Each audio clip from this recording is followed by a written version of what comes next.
Yo, what is going on, guys? J.Yumeko here, and today we're back with some more of the house in Fata Morgana. Now, you'll notice this is a trend with a couple of my videos, but I'm starting off by saying this. This week, I am going to be posting a video for every series I have going on right now. It's to make up for the fact that I was gone for roughly 2 weeks without having posted anything. Aside from, of course, the My Side stuff and the mouth-washing stuff, which I highly recommend you go check out. Those are two very good games. But obviously, aside from those, I really didn't post anything for any of our main series on the channel, so I'm kind of trying to make up for that by doing this kind of week of uploads. So I hope you guys appreciate that. I hope you guys forgive me. I'm sorry. I'm very sorry. But without further ado, we're just going to jump right on back into this here. So I don't remember exactly where we left on, although I imagine the second I load in, I'm going to kind of get a refresher. So I do know that we left off with us having newly arrived at the manor. And okay, well, here you go. So it looks like, it's all coming back to me, see? So we had just arrived at the manor.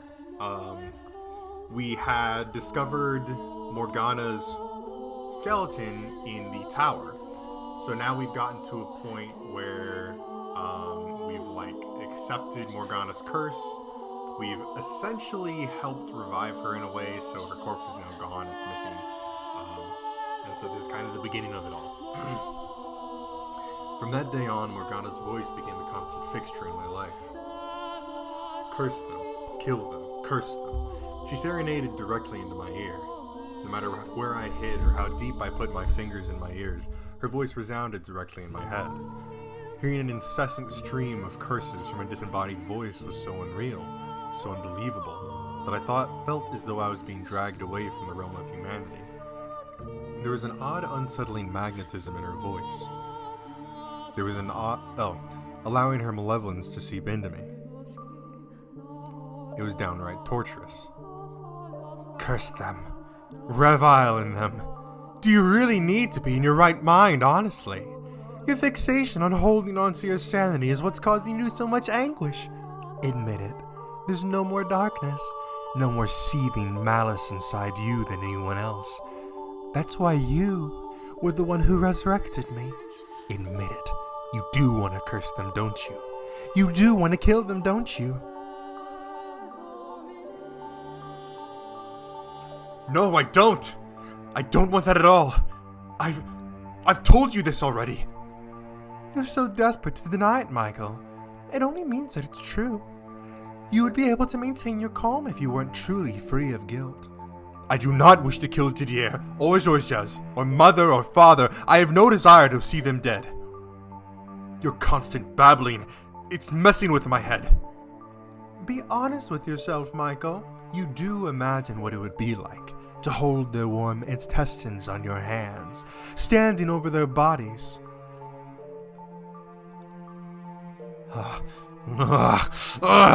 No, I don't. It's not what I want. Don't lie, Michael. You climbed the tower. You opened the door. You sought me. No, I wasn't in control. No, Michael, you were. Enough. I'm done listening to you. Now, don't take your anger out on inanimate objects, Michael. Do you even know where I am? Where are you? I'm standing behind you. In front of you. Now I'm beside you. You're just messing around with me, Morgana, mocking me for your own amusement. Not at all, my dear. In fact, I consider you a close friend. Why would I mock someone who means so much to me? We are not close. You'll come to understand that in time, we are very much the same. And when you do, you'll also know that I'm the one person who truly understands you. Enough. Let it all go, Michael. Curse it all with me. Despise it. Kill it. Make it suffer. Curse it. Please, just stop. And where might you be going, Michael? Wherever you run, I'll always be by your side. Are you going to pray to God to exorcise me? Now that's quite amusing. Considering I am a child of... I'm not trying to hurt you, Michael. On the contrary. Stop talking. Please, just stop. I want to set you free from your misery. I can't. can't take it anymore. Just please be quiet.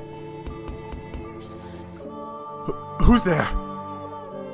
I'm here to deliver your monthly package. I see. Michelle? Is something the matter? I opened the door and there stood a servant of the Bollinger estate. He seemed to be quite perturbed by the sight of me. I must have looked terrible. Morgana's voice, her words, sapped my spirit dry. A human. A normal person. Not a witch or a spirit or a demon. I knew good and well that the servant would never do anything to help me. He wouldn't believe a word I said. But at that point, his humanity was enough for me to latch onto. Help me. Please. Pardon? The witch! She talks to me! She never stops talking! I'm begging you, please get me out of here. Let me go back home in your carriage. Please, let me go back. The witch's voice, it's killing me.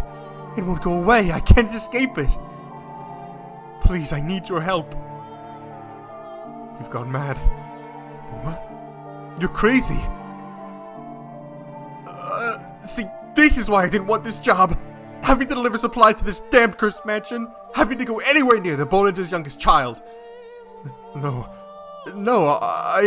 I'm perfectly sane. You sold your soul to the devil. Don't think I'm in the dark about that. No, I did no such thing. You're completely insane. No, I'm done with this damn job. It's not worth all the riches in the world. Not if it means I have to be around a lunatic like you for even a minute. Why? I'm not crazy. I'm perfectly sane. I'm not mad. Michael, your mind is so far, far from sound. I won't hear it. I'm not mad, damn it! Damn, that was one hell of a voice crack. Huh? I'm not insane.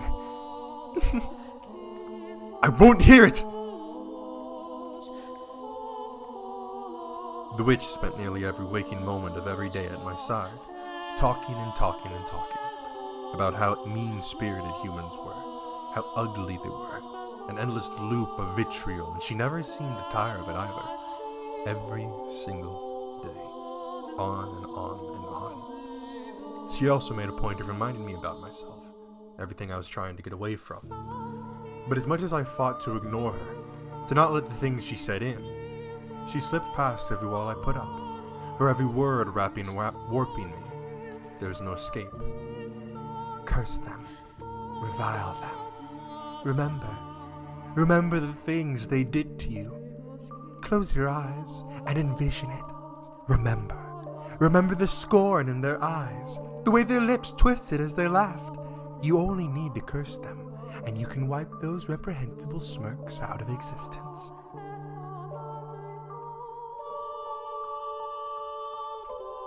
I'm serious. Please stop this, Morgana. Please stop talking to me. I'm begging you. I seriously can't take it anymore. Oh, now why would you say that, my dear? It's just the two of us in this gloomy old house. I don't see what's wrong with a little conversation. Your voice, everything you say is eating away at me. I care for you, and everything I say is meant to help set you free. So I will continue saying it. You're allowed to hate people who've wronged you. They don't deserve happiness. Someone who's always smiling for you is someone who's certain to betray you. Someone who values themselves above all will not hesitate to put others' lives on the line. Someone who covets wealth and power will sacrifice his friends and family to obtain it. These are the kind of people you once surrounded yourself with. I've told you repeatedly that I will not curse anyone. Why must you be so stubborn, my dear? I could ask you the same. Why won't you just leave me be? Because I can't stand to see you like this. With one word, you could be free of your pain. But because you insist on shackling yourself to your idea of family, you're making yourself miserable. We're the same type of person, Michael. The type who has a right to curse others. Regardless of what kind of childhood you had or how much hatred it instilled in you, Michael, you are a cursed man named after an angel. You need to realize how twisted you are, and soon. not twisted. Do you honestly still believe you're normal? Tell me, what's normal about someone who happily embraces a skeleton? Tell me, what's normal about someone who hacks away at a girl's face with a knife? You're not normal, and I will repeat it as many times as I have to. You need to accept that. Why must you hold so tightly to your sanity? If you would just let go, you wouldn't have to suffer. No one's going to come save you, my dear. The only thing that can save you anymore is your loathing. We are the same. I'm nothing like you. I'm not a witch. I am not cursed. I'm human. I'm a human. Man. Yes, a man. With that body. Oh, my dear friend, let me tell you something you should be quite pleased to hear.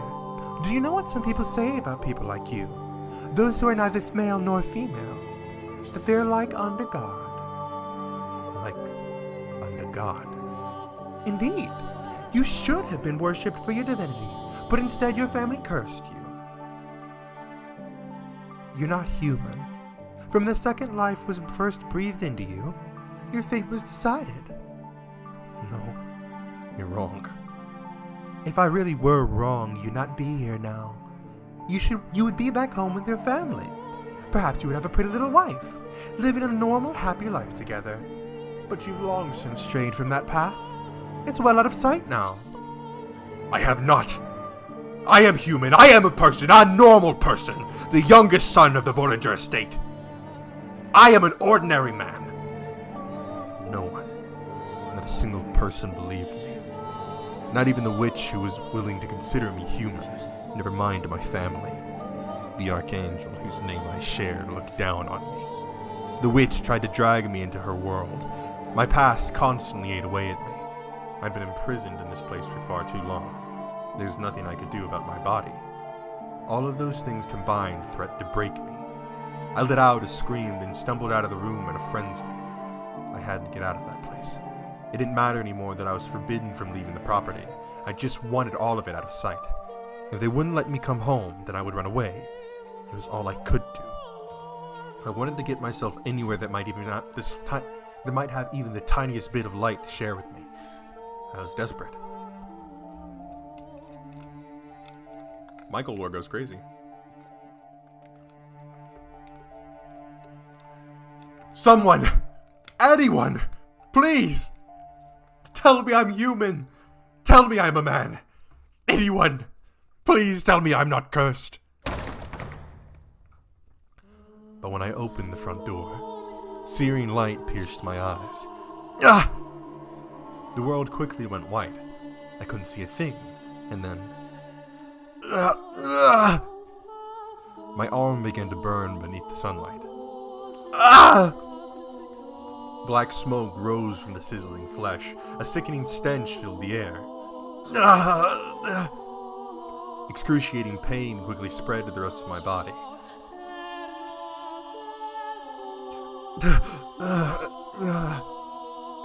Why am I... Water! I slammed the door shut, restoring the darkness. Gasping and groaning, I trudged back into the house in search of water, which I'm sure the witch Morgana observed with a great deal of pity. I don't think you're in need of any water. Take another look at yourself.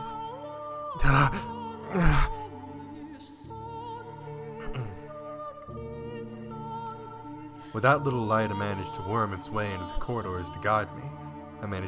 I dragged myself to the chapel, stopped beneath the pale light shining through the stained glass window.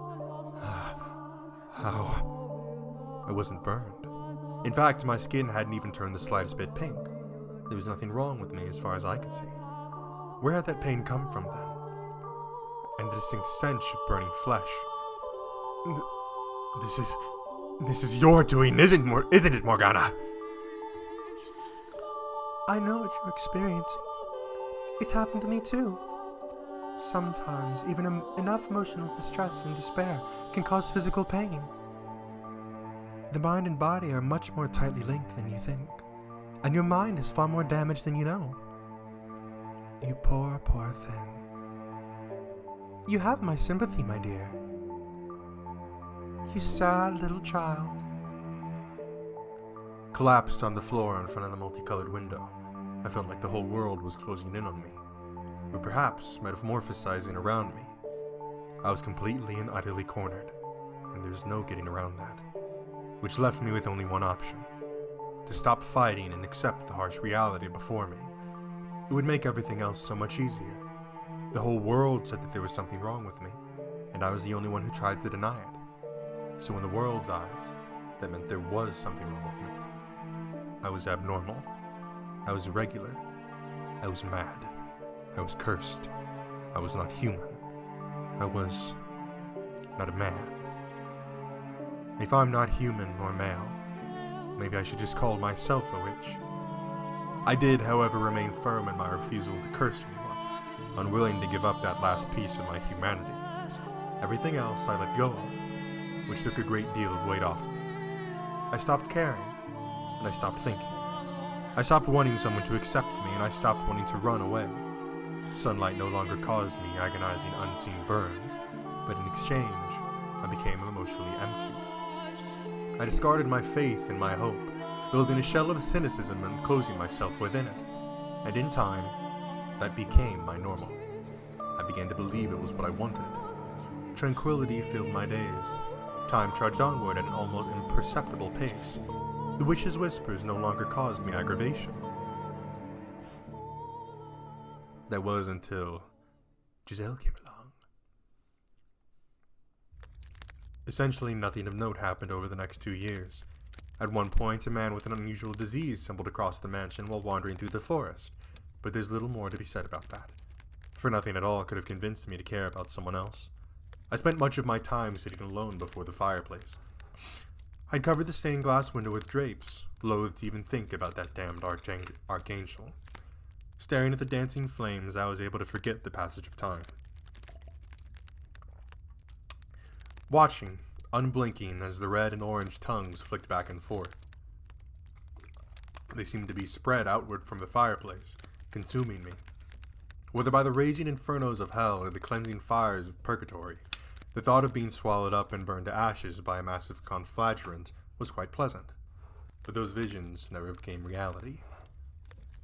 Tell me, Michael, what are you thinking right now? Do you still not want to curse them?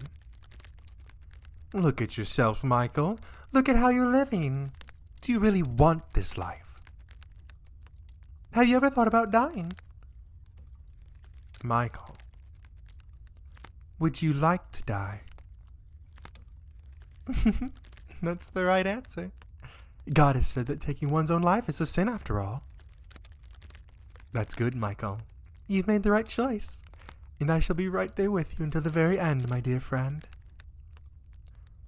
Honestly, part of me did desire death. I just didn't have enough energy to take my own life. My mind and spirit were too far decayed.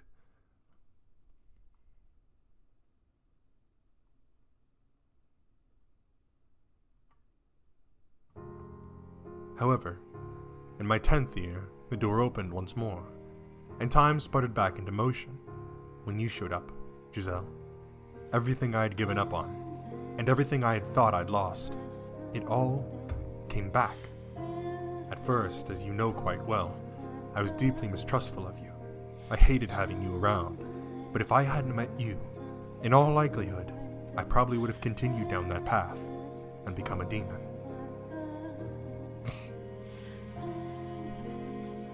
But you seem like a rather handsome young man. I think I get what you're trying to say, but my mental image of a witch is definitely more a woman. So you're not a witch. To tell you the truth, I didn't know who might be here, which had me rather scared. But I think I can make this work. It's a pleasure to meet you, Master.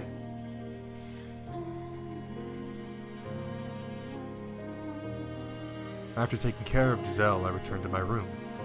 I was, to be quite honest, dumbfounded. It was naturally the witch who stoked the fire of my apprehension.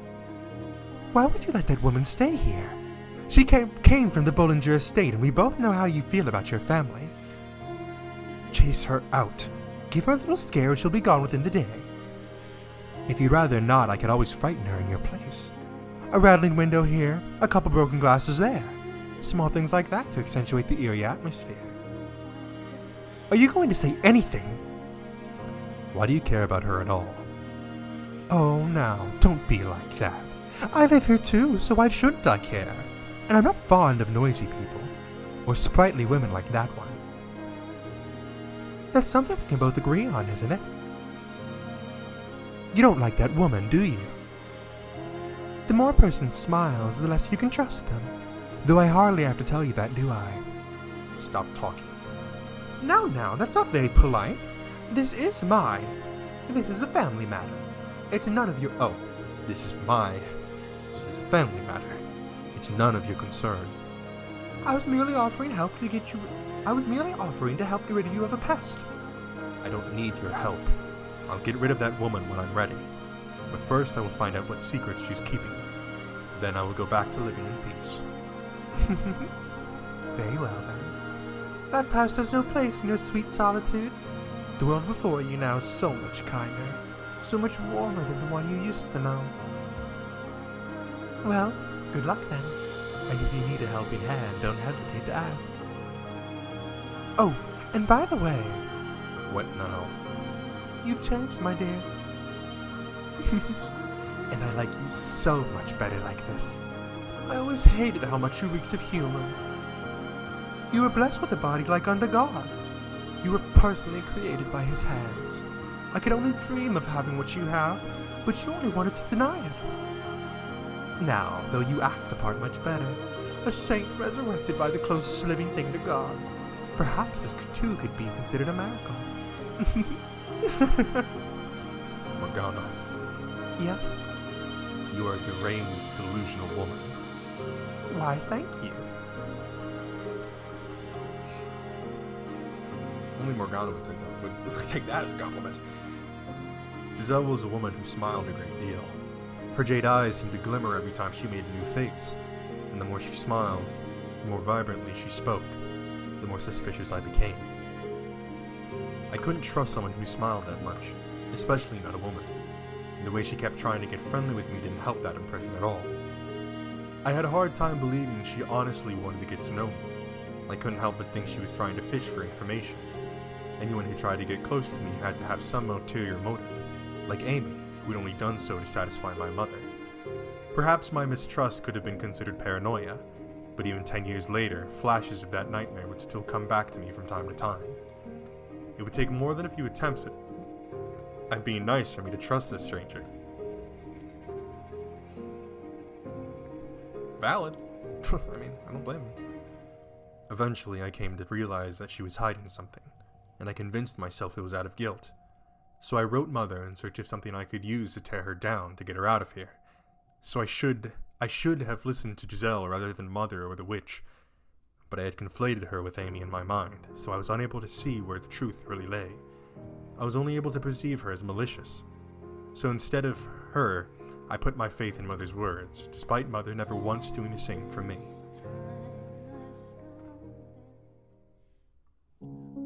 My beloved daughter, Michelle, I deeply regret having to put you in this situation. I never wanted to let that woman get anywhere near you. She's a witch. A terrible, sinful witch. A dreadful, tainted woman. She lay with my husband, with your father. She's a lowly merchant girl who wormed her way into our family, so she could exploit your father for money. She committed a grievous sin, the sin of adultery. I tried to have her executed, but your father wouldn't allow it, so instead he had her banished to atone for her sins, unaware that you already lived there, and I could not tell him either. But that is mine and your brother's secret. I pray that you can find it in your heart to forgive your mother for her failings. Forgive me for delivering a witch to you. I would not be surprised if she tried snooping around. She's a ruthless fiend who will do anything for money. Should a word of your curse happen to spread, it would surely draw unwanted attention from the church. We have no allies except each other. Michelle, with this letter I have included a knife. The blade has been blessed with holy water, which should allow it to eradicate the corrupt, evil soul of that witch. I ask of you, with all my heart, to send that awful creature back to hell. Damn! And obviously, I mean, Giselle was the fucking victim here, objectively speaking. Like, factually fucking speaking. And then she's like, oh yeah, she's a witch and you should kill her. It was storming that night. Erratic claps of thunder ripping through the sky. Giselle let out a panicked scream, shoving me back. And the look in her eyes kicked into motion emotions I had thought I'd lost. I knew that face. I knew that scream. Because that face had once been mine. I had screamed with that same utter despair at the world. Back to the way things were.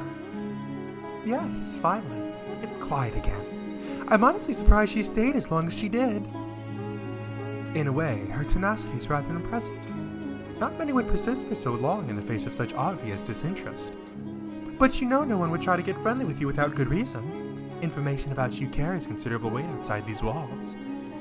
But the look on her face then. Was that really just her putting on an act because I revealed her scheming? If you think she was afraid of you, you're mistaken. That's how people behave when their sins are brought to light. She was screaming though. And she looked genuinely terrified when she knocked my hand away. You're not going to let this woman's screams cloud your judgment, are you? A woman can make a weapon out of anything. Tears, a smile, fear. The day she arrived, you recognized her smile as fake. So surely you aren't going to fall for this. I'm not falling for anything. I feel like I know that frenzied panic. Something doesn't add up. Just nothing, my dear. In fact, what perplexes me is why you didn't simply kill her when you had the chance. Are you afraid of the sight of blood? The blood of your tormentors has no more worth than that of a wild boar. You should have sliced her throat without a second thought. Although, I suppose that would have made quite a mess. Now, that makes more sense. You're not afraid of hurting her, you merely didn't want the burden of having to clean up afterwards. How very unlike you. Be quiet. Oh, come now. That woman's finally gone and it's back to just the two of us. And you don't want to talk? Silence, please. As you wish. I will celebrate your accomplishment in silence, my dearest friend. I imagine she's out there, half buried in the cold earth by now. I get chills every time I consider where I would be if I'd done as Mother said. If I'd killed you. Or if out there in the forest, you'd succumb to the unforgiving weather. Life had never given me much in the way of good fortune. But you coming back, you being alive, was absolutely a blessing. I'm done! I can't take it! I'm through with this world! You don't have any idea what I went through there! How hard it was just to keep myself together! Giselle, I do understand. I know very well how difficult, how painful it can be for no one to believe you, for no one to accept you. I know far too well what it's like to want to scream that you're done with this damned world. I truly do.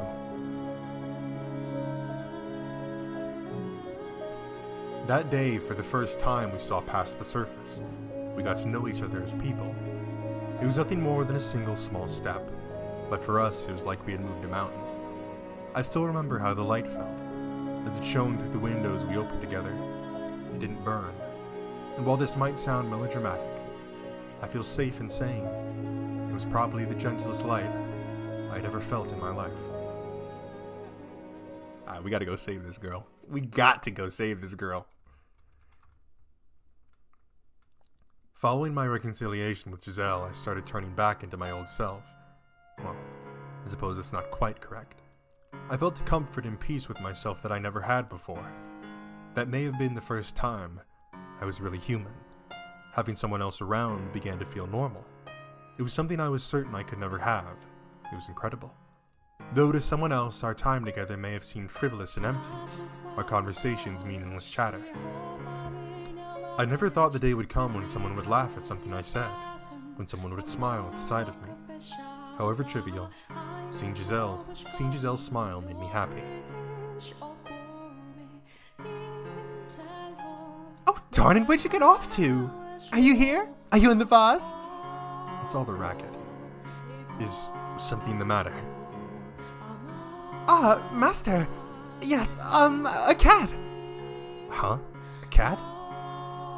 A naughty little cat's been sneaking into the cellar for the past few days, so I'm trying to catch him. If you happen to come across him, don't let him get away. Alright.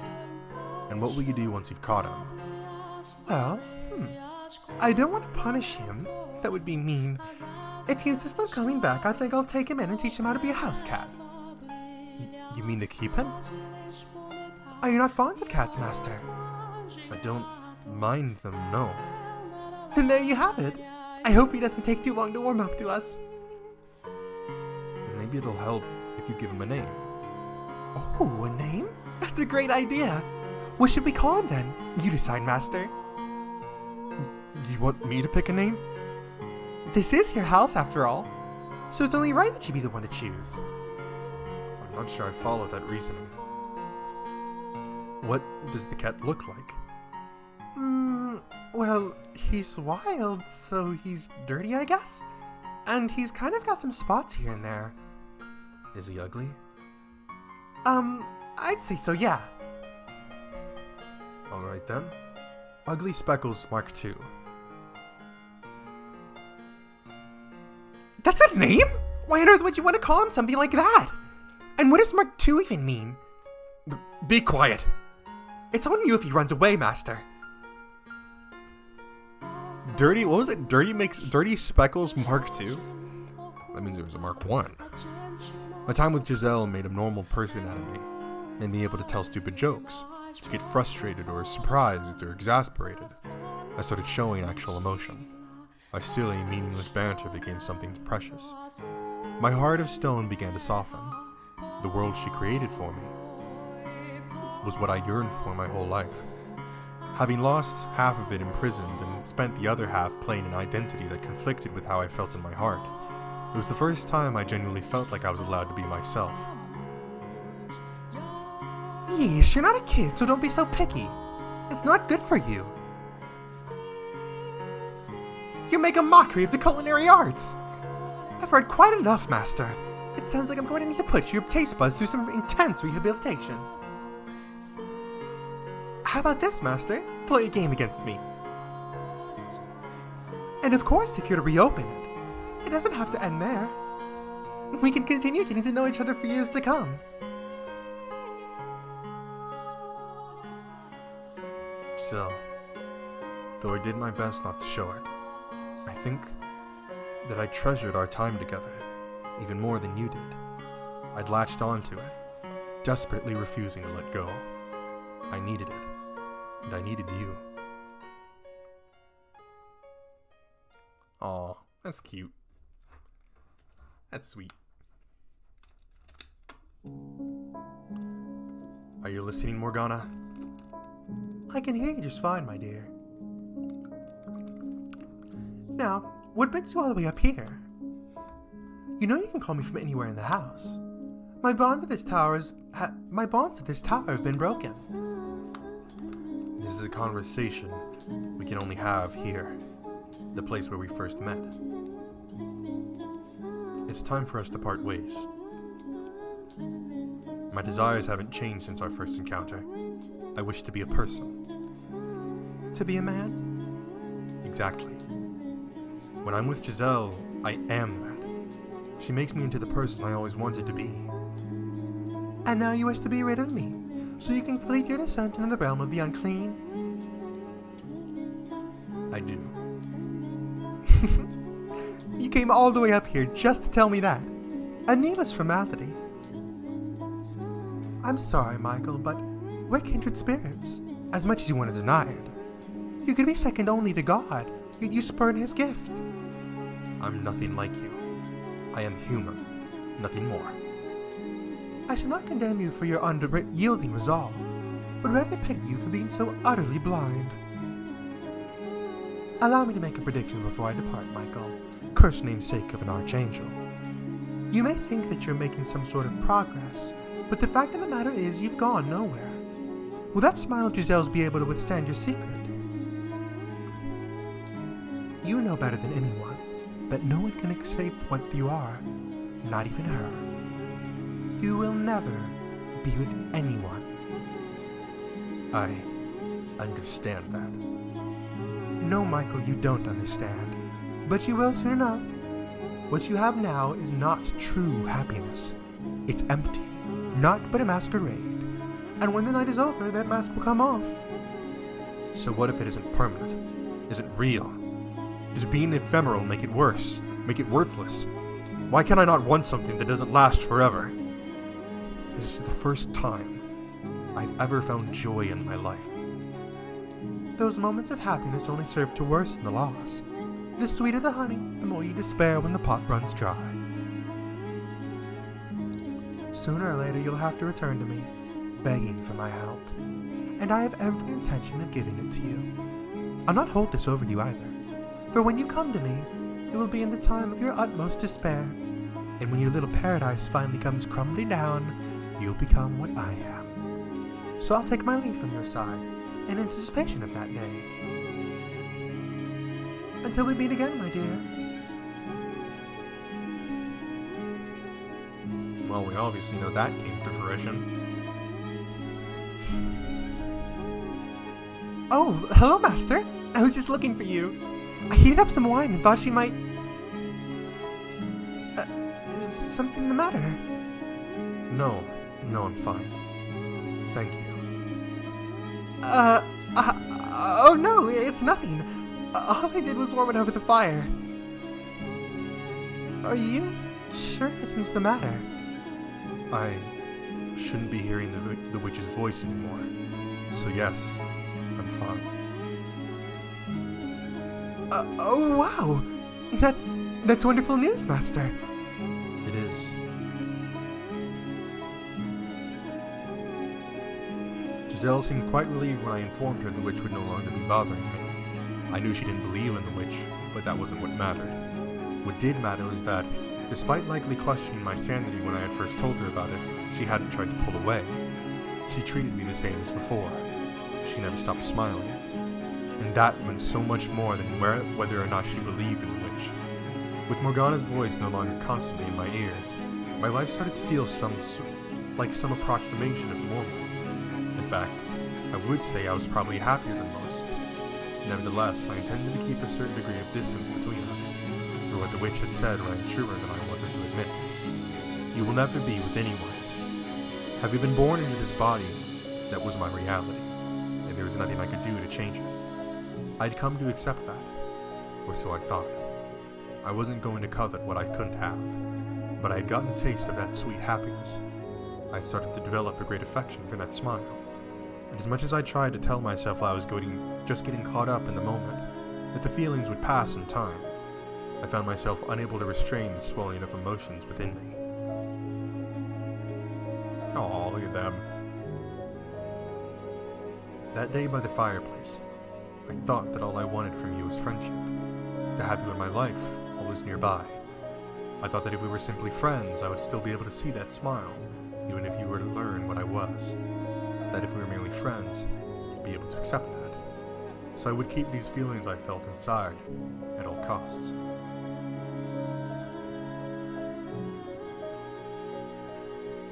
However, with each passing day, with each gentle smile, my affection for you swelled. It reached the point where, as hard as I tried to keep it contained, all it would take was the slightest nudge for it to come spilling out, and it made me desire what was out of reach. I was convinced I'd changed, because this happiness had become my everyday. I had no right to any such thing, but I came to wish that I could be the center of your life. I yearned for you, and I wanted you to yearn for me, and like the fool I am, I thought that with you, it might even be possible.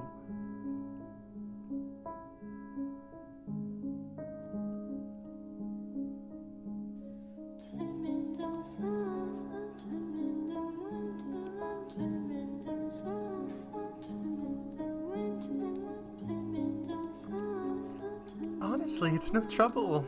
I mean it. You just took me by surprise, that's all. I am pleased. It doesn't matter how it turns out. You drew it for me, Master. Whether it's good or bad is irrelevant. I would be happy with anything drawn for me by the man I love.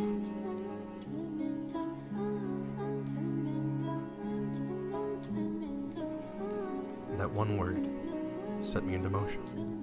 For I had long since fallen deeply, utterly in love with you, and there's no escaping that.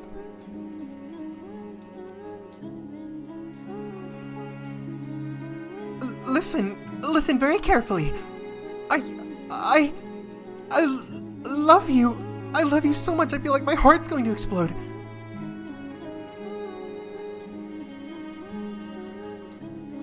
Nevertheless, there is also no escaping my past, what it was. Knowing I could never truly be with you, that I could do nothing about this body, I pushed you away. But seeing all the color drain from your face, I knew I had to take that step. I thought that maybe you could change my world. If you really did love me as much as you said, together, we could change everything. We could walk a new path side by side. And so, I decided to trust my heart.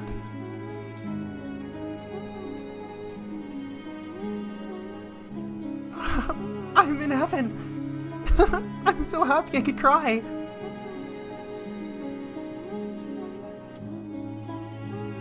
I, too, was elated.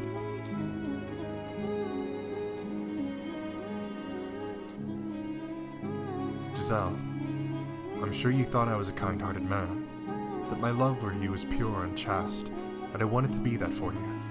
But beneath the surface lurked indecent desires. Despite saying I didn't want to hurt you, that just having you by my side was enough. My desire bubbled up at the warmth of your skin. I wanted to let that heat take over, to let my hands run free. I could feel it burning inside me. I longed for intimacy, not just emotionally, but physically. I wished I could lay you down on my bed and satisfy those desires. I wanted to make love to you. Damn! Unfortunately, that was not possible. I didn't have the ability. No matter how hard I try, my body lacks the capability to be one with you. I can pray, and I can long, and I can wish all I want, but my body will never be what I want it to be.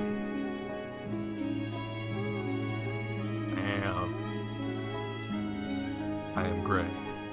Though I have always known my true color, I have no way of becoming it. My heart has always known what I am, but the world refuses to accept it. Every time I claim I'm normal, 5 say I'm an abomination. Would it really have been too much to ask for me to be born normal? To let me be who I truly am? Is that really so much to ask? Things began to change when I learned my father, Antonin, had passed away. Georges would, I assumed, be busy preparing to take his place. And if what he said was true, then I would be welcomed back to the estate. I would no longer be a demon child, but a member of the Bollinger family once more. Deep down, though, I couldn't completely believe it would actually happen. After 7 years in exile, I had no idea how they felt about me anymore. Would they even remember a promise they'd made so long ago? Feared that they wouldn't threaten to consume me. But Giselle, as she often would do, put my mind at ease. No matter where you go, you'll be there with me, Michael. It's true. I am nervous not knowing what the future holds, but not scared something bad might happen kind of way. It's more of a jittery, excited anxiousness. I'm confident the two of us can overcome anything, no matter what obstacles may come our way. Together, we can create an even more wonderful future. Could I believe her? Could I have faith in her wonderful future? That she would say that she would always be there with me, that we would return to the estate and finally move on with our lives, that together we could create a future. No, that wasn't a question. I wanted to have faith. I wanted to believe as much as she did. I wanted to believe that even if I was gray, I could have a normal life together with her. She had rescued me from the depths of hell, and now I wanted to make her happy. Alright, I am going to stop it right here. I think this is actually a pretty good stopping point. Alright, let's see here. How do I... God, I completely forgot to do this game. Oh, here we go. Alright, save. Actually, can I go back? Every time I tried, sharp pain gripped my chest. Wait, I'm saying something... Okay, so he tried to reveal who he was, but he couldn't. Got it. That's where we're leaving off at. Oh, wow. Have we really used all of our saves? Holy shit. Holy shit. Look at all that. Oh, wait, no. We have more. Okay. Awesome. All right, we're going to go ahead and save there. We're going to go back to the entrance. Okay. A lot going on in this episode. So, obviously, I mean, unsurprisingly, Morgana well, not only did she, like, call it, but she was the one who fucking manifested this whole thing. Let's be real here. I'd like to point out and to keep in mind, though, that part of me doesn't even believe that it was actually Giselle calling him disgusting way back when it was first revealed to Giselle that, like, hey, by the way, Michael is essentially genderless, right? But I mean, I don't know. It's like at that point, it's like, hey, I've waited literal eternities for you. I finally have you. But then no, actually, you're disgusting. Never mind. I find that hard to believe. But I guess we'll eventually figure that out. But I mean, yeah, a lot of stuff going on here because, I mean, it's kind of like an unfortunate transformation, right? Like, Michelle has basically fully been transformed into Michael. Except for what many would argue would be the most important part, the ding-a-ling. But so it is kind of unfortunate because not only is that obviously because again, it's smooth down there now. So you've not only lost any identity you may have had as a female, but so it's one of those things where you've lost what may have connected you back to your female identity, but at the same time, you lack what fully connects you to the male identity. So it's this really unfucking fortunate limbo that Michael's been trapped in. And yeah, I mean especially when it comes to sexual intimacy where you can't really do anything, right? Like on your side you can't really show that you're getting into it or nothing. And especially you can't get her pregnant, which is probably the biggest thing, especially at a time like this when Michael and Giselle would have gotten into their relationship and been alive and had those moments of, edging the intimacy bit, where it's like, hey, I can't actually express this to you physically, and I physically cannot let you bear my child, which, I mean, that's kind of a big deal for, families and couples at that time. So it would make sense why that would kind of be so hard on him, and especially when you have this big secret that you want to tell her, but then you're worried by telling her it's going to completely ruin everything you have, and you're going to be pretty much stuck back at ground zero when you've nearly grasped this perfect normal life that you've wanted for so long. But yeah, I mean, damn, bro. It seems like in his retelling, we're finally approaching the point where we can say, all right, and then I got killed and a bunch of shit happened, yada, yada, yada. I wouldn't be surprised if the game then went through and tried to retell each of the stories through Michael's perspective as the white-haired girl. I would not at all be surprised if the fucking game did that, because this game likes to do shit like that. But we'll see. So that's going to be it for this time. I hope you guys enjoyed. If you did, make sure to leave a like on the video and tell me in the comment section below what you'd like to see me play next. If you enjoyed this video or any other videos or series on my channel that I highly recommend, you hit the subscribe button and turn on post notifications so you'll be notified when any one of those videos comes out. Anyways, that's it from me, and I'll see you in the next one. Peace!